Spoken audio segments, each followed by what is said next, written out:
வணக்கம். ஒரு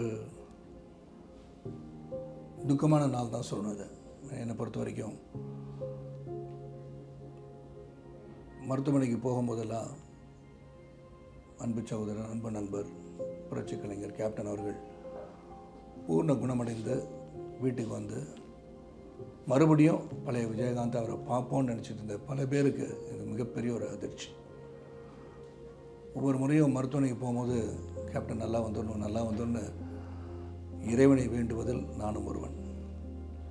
நான் அந்த ஒரு என்ன சொல்ற ஒரு நட்பு எங்கள் ரெண்டு பேருக்குள்ள ஒரு டீப் ரூட்டட் ஃப்ரெண்ட்ஷிப்னு சொல்லுவாங்க. அதாவது என்னுடைய வாழ்க்கை பயணத்தில், கலைவுல பயணத்தில் வந்து ஒரு மிகப்பெரிய ஒரு சரிவை நான் பார்க்கும்போது என்னை சப்போர்ட் பண்ணது விஜயகாந்த். பல முறை நான் சொல்லியிருக்கேன். அவன் அலுவலகத்துக்கு போனது எனக்கு பசுமையாக எனக்கு ஞாபகம் இருக்குது. புலனசாரணை படத்துக்காக அவருடைய மேக்கப் அண்ட் ராஜுவை அவர்கிட்ட கூட்டு போனார். அதுதான் முதல் சந்திப்பு, நேரடி சந்திப்பு விஜயகாந்த் சாரோட. அவர் ராவுத்தர், டைரக்டர் செல்வமணி. அதாவது ஒரு இயக்குனருக்கு ஒரு உரிய மரியாதையை அன்றைக்கி அவர் எப்படி கொடுத்தான்றதை என்னால் நேராக பார்க்க முடிஞ்சது. அவருடைய முடிவுக்கு எந்த ஒரு மாற்றம் இல்லாமல் ஒரு புதுமுகத்தை அந்த படத்தில், ஒரு மிகப்பெரிய ஒரு படத்தில் இன்ட்ரடியூஸ் பண்ணணும் போது அவர் எந்த ஒரு இதுவும் கேட்கல, யார் என்னன்னு கேட்டுக்கல. படம் தயாரிச்சிருக்காரு அப்படின்னு அந்த மேக்கப் மேன் ராஜு சொல்லியிருப்பாங்க, படத்தில் போட்டார். அன்று துவங்கிய அந்த நட்பு இன்று வரை நான் வந்து விஜயகாந்த் வாழ்ந்து கொண்டிருக்கிறார் நான் நினச்சிட்ருக்கேன். நான் இந்த 2 ஆண்டுகளாக அவரை சந்திக்க உடம்பு முயற்சி பண்ணி அவர் பார்க்க முடியலன்றது ஒரு மிகப்பெரிய வருத்தம் தான். கடைசி அவர் 40 ஆண்டுகள் கலைப்பயணத்தில் பேசுனது ஞாபகம் இருக்குது. ஒரு பக்கத்தில் உட்காந்து ரொம்ப மெல்லிய குரலில் பேசிகிட்டு இருந்தார். அப்போயே வந்து பழைய நண்பரை பார்க்க முடியவில்லையே என்ற ஒரு மிகப்பெரிய ஒரு ஆதங்கம் எனக்குள்ளே இருந்துகிட்டே இருந்துச்சு. ஆனால் அன்பில் கூட மருத்துவமனைக்கு போயிட்டு வீட்டுக்கு வந்துட்டாரோன்னா சரி குணமடைஞ்சிருவார் அப்படின்னு நினச்சிட்டு இருந்தோம். ஆனால் இது ஒரு மிகப்பெரிய ஒரு அதிர்ச்சி தான். இது ஒரு துக்க நாள்லேயே சொல்லலாம். எங்கள் பிரதம் கலை உலகத்துக்கு மட்டுமில்லை, அவரை பின்பற்றி அவரை நேசித்த பலருக்கு இது ஒரு துக்கமான நாள். இந்த நாளில் நான் வந்து சென்னையில் இல்லைன்றது மிகப்பெரிய வருத்தம் எனக்கு. நான் எப்படி இதை பகிர்ந்துக்கிறேன்னு தெரில. தொடர்ந்து வந்து அவருடைய குணங்களை பற்றி சொல்லணும். விஜயகாந்த் சார் வந்து எனக்கு தொடர்ந்து நிறைய படங்கள் வாய்ப்பு கொடுத்தார் எனக்கு. அதுக்கப்புறம் பார்த்திங்கன்னா ஒரு மிகப்பெரிய ஒரு கதாநாயகன், வளர்ந்து வருகின்ற ஒரு கதாநாயகிக்கு வாய்ப்பு தருவார்களா என்பது வந்து மிகவும் கடினம்.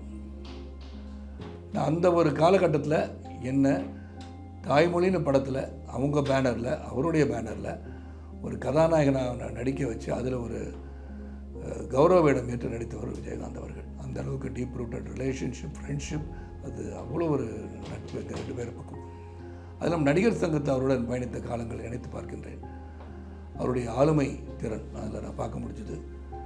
அதே மாதிரி எனக்கு கொடுத்த மரியாதை, அது வந்து பொதுச்செயலாளர்கிட்ட பேசிக்கோங்க, எந்த டிபார்ட்மெண்டலைசேஷன் சொல்லுவோம், அந்த மாதிரி பொதுச்செயலாளர் நீங்கள் பேசிக்கோங்கன்னு சொல்லிடுவார். அவர் எடுக்க வேண்டிய முடிவு அவர் எடுப்பார், நான் எடுக்க வேண்டிய முடிவு என்னை எடுக்க விட்டுருவார்.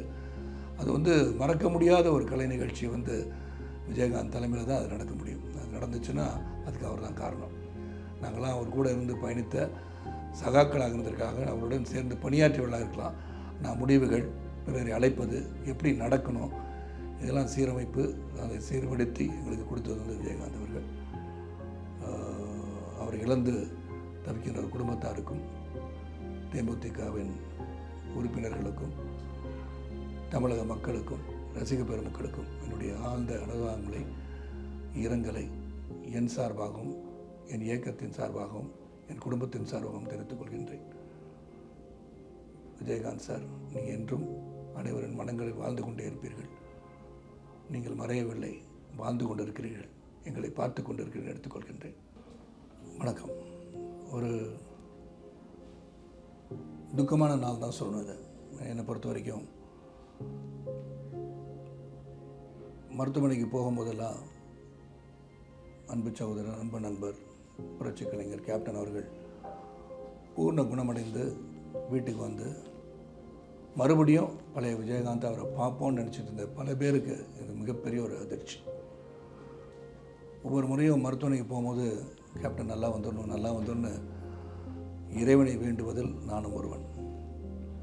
நான் அந்த ஒரு என்ன சொல்ற ஒரு நட்பு எங்கள் 2 பேருக்குள்ள ஒரு டீப் ரூட்டட் ஃப்ரெண்ட்ஷிப்னு சொல்லுவாங்க அதை. அதாவது என்னுடைய வாழ்க்கை பயணத்தில், கலைவுல பயணத்தில் வந்து ஒரு மிகப்பெரிய ஒரு சரிவை நான் பார்க்கும்போது என்னை சப்போர்ட் பண்ணது விஜயகாந்த் பலமுறை நான் சொல்லியிருக்கேன். அவன் அலுவலகத்துக்கு போனது எனக்கு பசுமையாக எனக்கு ஞாபகம் இருக்குது. புலனசாரணை படத்துக்காக அவருடைய மேக்கப் அண்ட் ராஜுனை அவர்கிட்ட கூட்டு போனார். அதுதான் முதல் சந்திப்பு, நேரடி சந்திப்பு விஜயகாந்த் சாரோட. அவர் ராவுத்தர், டைரக்டர் செல்வமணி.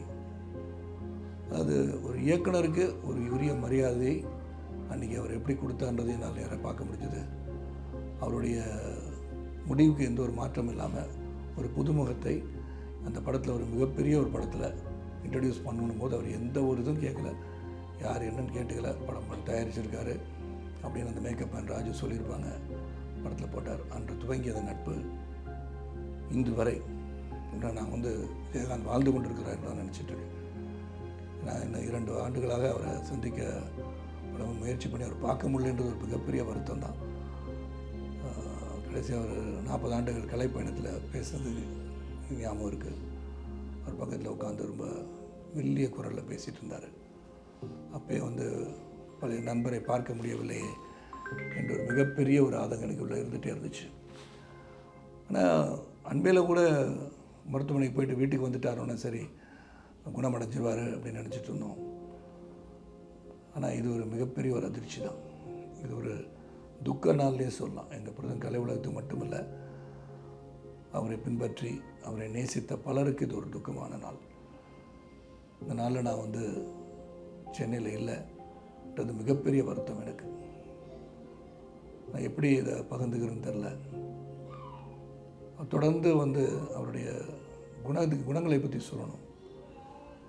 விஜயகாந்த் சார் வந்து எனக்கு தொடர்ந்து நிறைய படங்கள் வாய்ப்பு கொடுத்தார் எனக்கு. அதுக்கப்புறம் பார்த்திங்கன்னா ஒரு மிகப்பெரிய ஒரு கதாநாயகன், வளர்ந்து வருகின்ற ஒரு கதாநாயகிக்கு வாய்ப்பு தருவார்களா என்பது வந்து மிகவும் கடினம். நான் அந்த ஒரு காலகட்டத்தில் என்ன தாய்மொழின்னு படத்தில் அவங்க பேனரில், அவருடைய பேனரில் ஒரு கதாநாயகனாக நடிக்க வச்சு அதில் ஒரு கௌரவ வேடம் ஏற்று நடித்தவர் விஜயகாந்த் அவர்கள். அந்த அளவுக்கு டீப் ரூட்டட் ரிலேஷன்ஷிப், ஃப்ரெண்ட்ஷிப், அது அவ்வளோ ஒரு நட்பு எங்கள் 2 பேர் பக்கம். அதில் நடிகர் சங்கத்தை அவருடன் பயணித்த காலங்களை நினைத்து பார்க்கின்றேன். அவருடைய ஆளுமை திறன் அதில் நான் பார்க்க முடிஞ்சுது. அதே மாதிரி எனக்கு கொடுத்த மரியாதை, அது வந்து பொதுச்சாளர்கிட்ட பேசிக்கோங்க, எந்த டிபார்ட்மெண்டலைசேஷன் சொல்லுவோம், அந்த மாதிரி பொதுச்சாளர் நீங்கள் பேசிக்கோங்கன்னு சொல்லிடுவார். அவர் எடுக்க வேண்டிய முடிவு அவர் எடுப்பார், நான் எடுக்க வேண்டிய முடிவு என்னை எடுக்க விட்டுருவார். அது வந்து மறக்க முடியாத ஒரு கலை நிகழ்ச்சி வந்து விஜயகாந்த் தலைமையில் தான் அது நடக்க முடியும். அது நடந்துச்சுன்னா அதுக்கு அவர் தான் காரணம். நாங்களாம் அவர் கூட இருந்து பயணித்த சகாக்களாக இருந்ததற்காக அவருடன் சேர்ந்து பணியாற்றியவர்களாக இருக்கலாம். நான் முடிவுகள், பிறரை அழைப்பது, எப்படி நடக்கணும், இதெல்லாம் சீரமைப்பு, அதை சீர்படுத்தி எங்களுக்கு கொடுத்தது வந்து விஜயகாந்த் அவர்கள். அவர் இழந்து தவிக்கின்ற ஒரு குடும்பத்தாருக்கும், தேமுதிகவின் உறுப்பினர்களுக்கும், தமிழக மக்களுக்கும், ரசிக பெருமக்களுக்கும் என்னுடைய ஆழ்ந்த அனுதாபங்களை, இரங்கலை என் சார்பாகவும், என் இயக்கத்தின் சார்பாகவும், என் குடும்பத்தின் சார்பாகவும் தெரிவித்துக் கொள்கின்றேன். விஜயகாந்த் சார், நீங்கள் என்றும் அனைவரின் மனங்களில் வாழ்ந்து கொண்டே இருப்பீர்கள். நீங்கள் மறையவில்லை, வாழ்ந்து கொண்டிருக்கிறீர்கள், எங்களை பார்த்து கொண்டிருக்கிறீர்கள் எடுத்துக்கொள்கின்றேன்.